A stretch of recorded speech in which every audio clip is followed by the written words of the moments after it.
2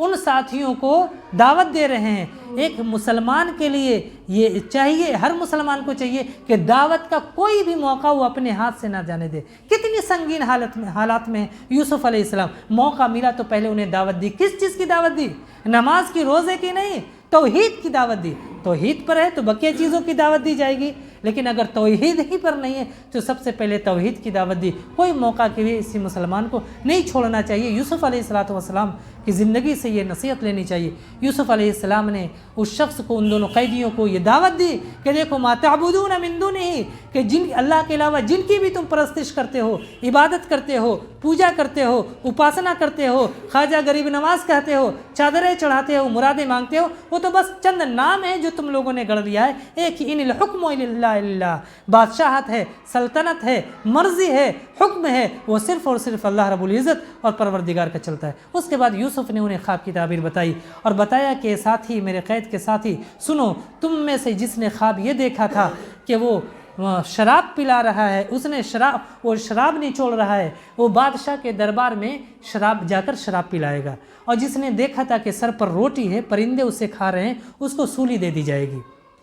یہ دو شخص ہیں، اور پھر اس کے بعد ایسے ہی ہو جاتا ہے، ان دونوں کی رہائی کے دن آ جاتے ہیں۔ یوسف علیہ السلام کے وہ دو ساتھی قید سے رہا ہو جاتے ہیں، لیکن رہا ہوتے ہوئے اسے یوسف کہتے ہیں کہ جا کر بادشاہ سلامت کے سامنے موقع ملے، وہ جس کے بارے میں سوچا تھا کہ یہ رہا ہو جائے گا، نجا من امہ، تو اس سے نجا منہما وادکر بعد امہ، اس کے بارے میں، جس کے بارے میں یہ سوچتے ہیں کہ یہ رہا ہو جائے گا، تو اس سے کہتے ہیں کہ بادشاہ سلامت کو میری بھی یاد دلا دینا۔ بالآخر وہ ساتھی جو بادشاہ کے دربار میں شراب پلانے پر مامور ہوتا ہے، وہ شراب پلانے کی ڈیوٹی رہتی ہے، اس نے ایک دن بادشاہ بھی خواب دیکھتا ہے۔ بادشاہ خواب کیا دیکھتا ہے؟ بادشاہ خواب یہ دیکھتا ہے کہ 60 موٹی تازی گائیں ہیں، دوسری طرف 7 پتلی دبلی گائیں ہیں، 7 موٹی تازی گائیں 7 پتلی دبلی گایوں کو کھا رہی ہیں۔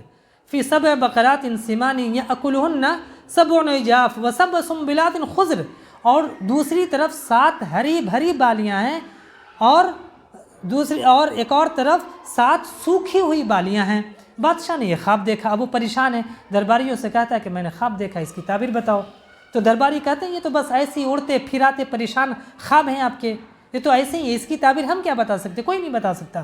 تب وہ شراب نچوڑنے والا وہ کہتا ہے، شراب پلانے والا وہ کہتا ہے کہ میں جب آپ نے جیل میں مجھے بھیجا تھا تب وہاں پہ میرا ایک ساتھی تھا، وہ خواب کی تعبیر بہت اچھا جانتا ہے، جیسے اس نے مجھے بتایا تھا ویسے ہی میرے ساتھ بھی واقعہ رونما ہوا، میں اسے لے کر آتا ہوں۔ وہ جاتا ہے بادشاہ یوسف علیہ السلام کے پاس اور کہتا ہے کہ بادشاہ سلامت نے آپ کو بلایا ہے اور آپ کی رہائی کے یہ فرمان آ گئے ہیں، چلیے بادشاہ کے خواب کی تعبیر بتائیے۔ یوسف علیہ السلام کے پاس جب وہ فرمان پہنچتا ہے تو کہتے ہیں نہیں، جا کر بادشاہ سے کہو کہ ان عورتوں کا، زلیخا کا کیا ہوا، اس واقعے کے بارے میں، میری برات، میری بے گناہی اور میرا جرم ثابت ہوا کہ نہیں ہوا۔ تب یوسف علیہ السلام تب وہ آ کر بادشاہ سے کہتا ہے، بادشاہ زلیخا کو بھی بلاتے ہیں، اور پھر ساری عورتوں سے تحقیق کے بعد وہ بادشاہ خود کہتا ہے کہ قال ما خطبکن یا اذ راوتن یوسف عن نفسی، کہ تم لوگوں کا کیا بنا جب تم یوسف کو پھنسانے کی کوشش کر رہے تھے۔ قلنا حاش للہ، ساری عورتیں بول پڑی حاش للہ، کہ یہ کیسے ہو سکتا ہے، ما خطبکن اذ راوتن یوسف عن نفسی ما علمنا علیہ من سوء، ہم نے یوسف کے اندر کوئی برائی نہیں دیکھی تھی۔ قالت امرأۃ العزیز الآن حصحص لک، سارے مصر کی ساری عورتوں نے گواہی دی کہ یوسف کے اندر ہم نے کوئی برائی نہیں دیکھی تھی، یہاں تک کہ عزیز مصر کی بیوی یعنی زلیخا بھی بول پڑی حصحص الحق، اب تو حق جو ہے وہ نتھر کر کے سامنے آ گیا، کھل کر کے سامنے آ گیا۔ انا راودتہ عن نفسہ وانہ لمن الصادقین، کہ میں نے ہی اسے بہلانے پھسلانے کی کوشش کی تھی۔ زلیخا نے اپنی زبانی گواہی دی، میں نے ہی اسے بہلانے پھسلانے کی کوشش کی تھی۔ وانہ لمن الصادقین، یوسف ایسے نہیں تھے، یوسف تو بڑے نیک تھے، نیکوکار تھے، پرہیزگار تھے، متقی تھے، وہ تو سچے لوگوں میں سے تھے۔ حضرت یوسف کی سچائی اور صداقت کا ثبوت دے دیا خود اسی زلیخا نے۔ ذالک لیعلم انی لم اخنہ بالغیب، یوسف علیہ السلام نے کہا وہ اس لیے میں نے جاننا چاہا کہ ایسا نہ ہو کہ میں عزیز مصر کے غائبانے میں خیانت کر بیٹھا۔ وان اللہ لا یہدی کید الخائنین، اور خیانت کرنے والوں کے مکر کو اللہ پسند نہیں کرتا، خیانت کرنے والوں کو اللہ ہدایت نہیں دیتا۔